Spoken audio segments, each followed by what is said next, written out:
Man in a turban, preserved in the National Gallery of London, was painted by Jan van Eyck in 1433. Admirable characteristics here are the descriptive realism of the face and the gorgeous red against a background of the spectacular turban, whose multiple folds acquire a monumental character.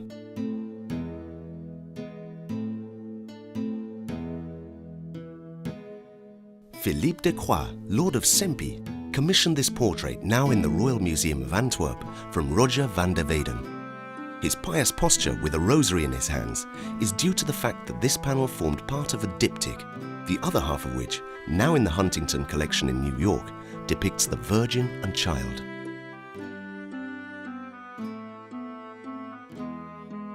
Van der Weyden was an excellent portrait painter, as we can see from this one of Charles the Reckless, executed around 1460 and now in the Dahlem Gallery of Berlin.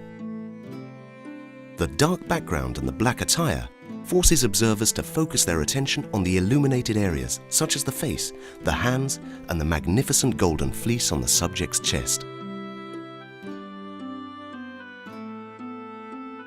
Professions and métiers were often subtly incorporated into portraits.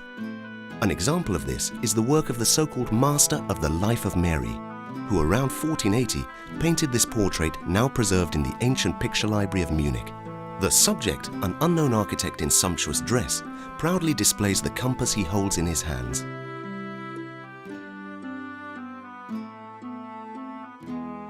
The Master of the Life of Mary was thus christened because he is the author of an altarpiece dedicated to the Virgin. This work, part of which has been lost, was executed for the Church of St. Ursula in Cologne between 1463 and 1480 and is now preserved in the ancient picture library of Munich. He was responsible for the birth of the Virgin, which reveals a strong Flemish influence. Exhibited in the Louvre Museum is this portrait of a man with a glass of wine by an anonymous Portuguese painter from the second half of the 15th century. Master touches here are the melancholy expression of the face and the inanimate objects in the foreground, particularly the transparent wine glass.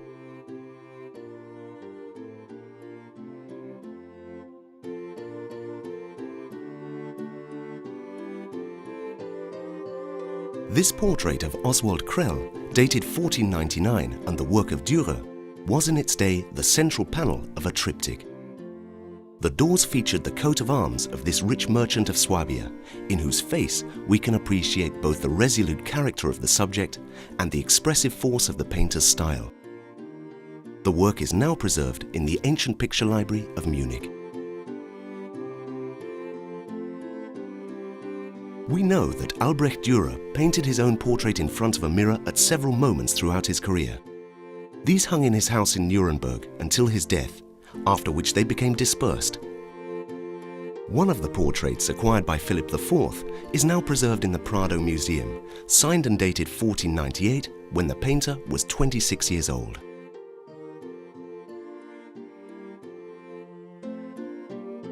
Loosely dressed figures characterize the work of Conrad Witz, such as this 1435 panel depicting Solomon and the Queen of Sheba, now preserved in the Dahlem Gallery in Berlin.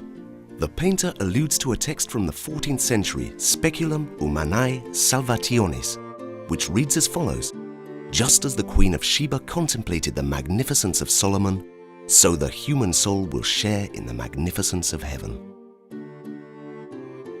Triptychs consist of one central panel and two side panels that close over the first-like doors. The central one usually develops the main theme and provides the work with its title, like van der Weyden's Triptych of the Crucifixion from around 1440, now preserved in the Art History Museum of Vienna.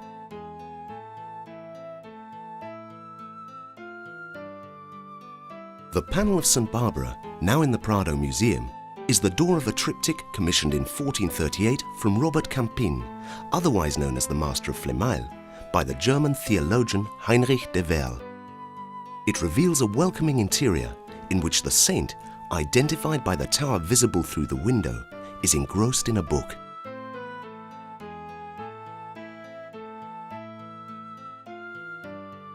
In 1452, Roger van der Weyden painted a triptych for the Braque family, commissioned by Catalina de Brabante. The Louvre preserves one of its side panels, which depicts Mary Magdalene. The Latin inscription that surmounts the panel reads, "Mary took a pound of very expensive nard balsam, and with it anointed the feet of Jesus." One of the works from Hieronymus Bosch's mature years is the triptych of the Garden of Earthly Delights, today in the Prado. This highly original composition from 1510 satirizes sin in the central panel, while the side panel depicts scenes from the creation and hell.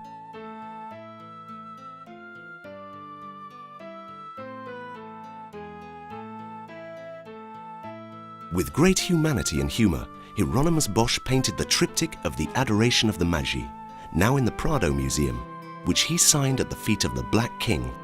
The work was executed around 1510 for the Our Lady Brotherhood of the Cathedral of Bois-le-Duc in Holland. St. Peter and St. Agnes protect the donors, Pieter Bonchot and Agnes Boschwitz. This small portable triptych, some 30 centimeters high, was signed by Jan van Eyck in 1437, a far cry from the great triptychs that, like altars, could be seen in churches and oratories. Known as the Triptych of the Virgin, St. Michael and St. Catherine, by virtue of the saints featured on the doors, it now hangs in the Dresden Painting Gallery.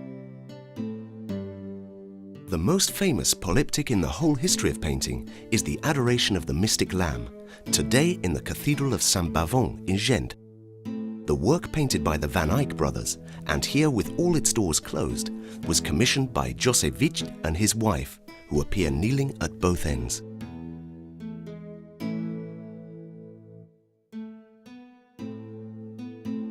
The polyptych of Saint-Bavon, here open, was originally painted for the Church of St. John of Ghent, which no longer exists. It was apparently begun by Hubert van Eyck in 1425 and completed by his brother Jan in 1432. The work subsequently led an eventful life, suffering mutilation as it travelled over Europe until it was returned to Ghent after World War II. There can be few images more heartrending than this crucifixion by Matthias Grunewald, the central panel of the polyptych preserved in the Unterlinden Museum in Colmar. The work is also known as the Altar of Eisenheim and was begun in 1508. The painter devoted between 5 and 6 years to this complex transformable altarpiece.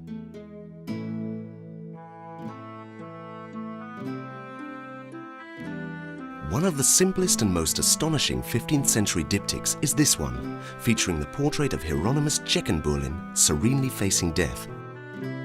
It is an anonymous work by a Swiss painter known as the Master of Basel that dates from 1487, the year which appears on the frame of the painting preserved in the Basel Museum.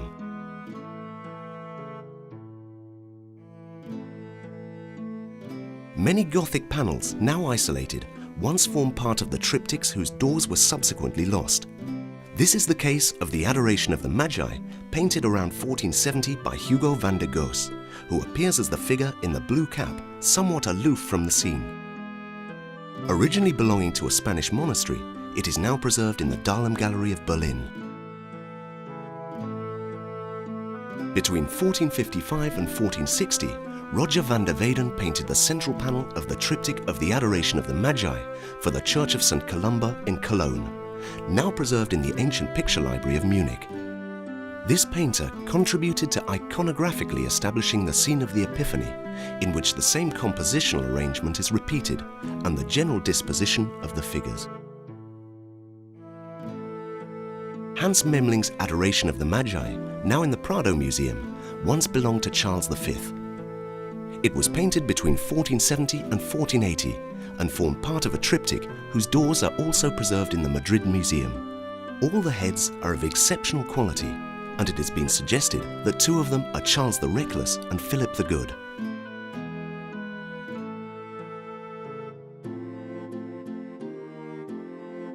The Carpenters Guild of Antwerp commissioned Quentin Metzys to paint a large triptych for the cathedral, a work that is now preserved in the city's Royal Museum. The triptych, to which this burial of Christ belongs, was painted between 1508 and 1511. The artist placed special emphasis on dramatic action through movement and the facial expressions.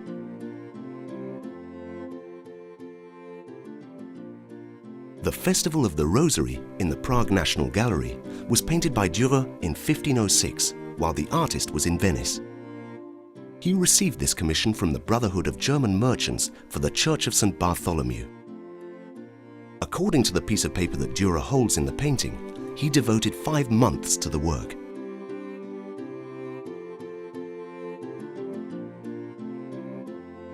Van der Weyden produced several versions of Piety with very few variations.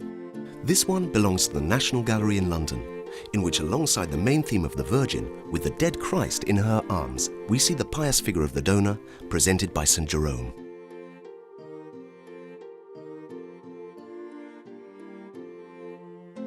The Piety of Canon Desplà in Barcelona Cathedral is a work by Bartolomé Bermejo that reveals the influence of the Flemish models.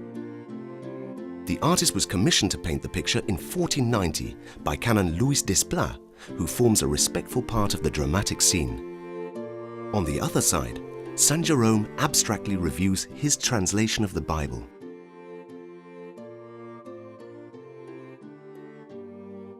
In the Louvre Museum, it is possible to contemplate the so-called Piety of Avignon, to which it's difficult to ascribe a style.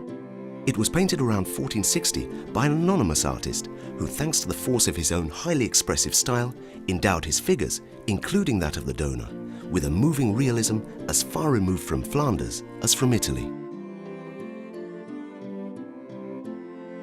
The Crucifixion by Lucas Cranach the Elder, painted in Vienna in 1503 and now in the ancient picture library of Munich, is a masterpiece of German painting. Both the point of view chosen and the crude realism of the crucified, the leaden clouds and the highly unusual landscape background indicate a new aesthetic and religious sensitivity that heralds the 16th century.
You can run through the contents of this DVD with the help of your remote control.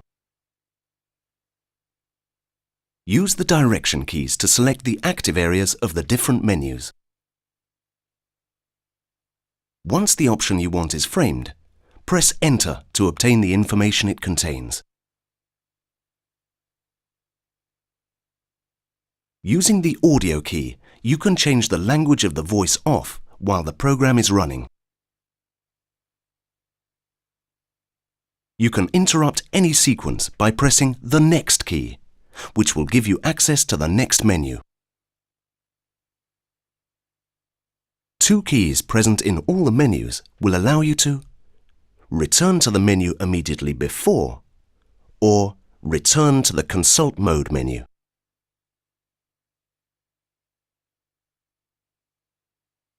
The video control keys allow you to manipulate the audio-visual sequences just like on any home video set.